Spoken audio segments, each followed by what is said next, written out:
Hey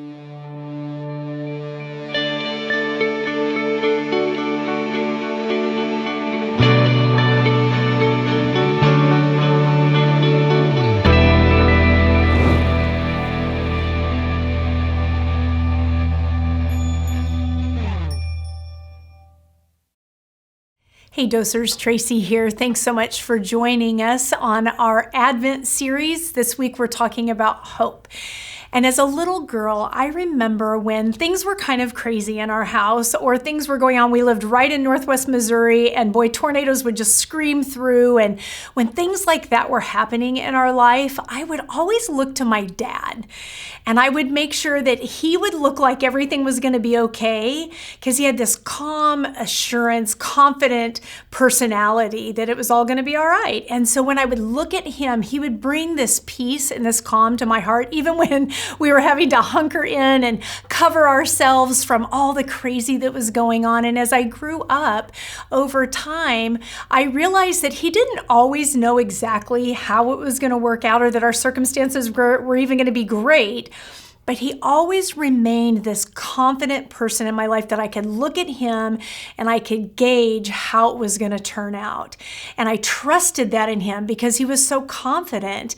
And as Christopher was talking about this assurance that we have, this hope that we have in God and his faithfulness, and how nothing can separate us from the love of God, I stopped for a moment and I thought, when people look at my life, is that what they get from me? Do they get that confident assurance that I know it's going to all work out okay? And as Chris said, that we would be hope-filled people.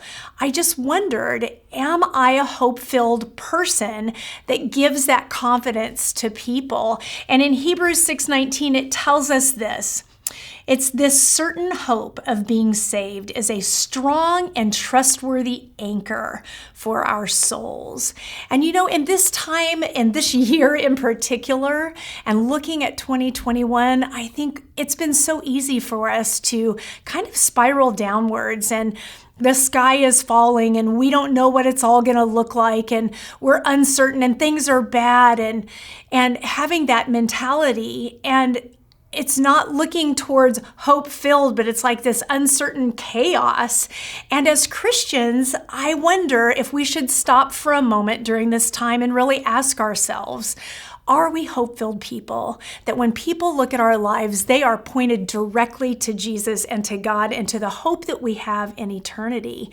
And I'd take a step further for those of us who are parents and grandparents and ask the question, are we living this life of like, I hope it all turns out okay, or I'm just not sure what's going to happen. The sky is kind of falling.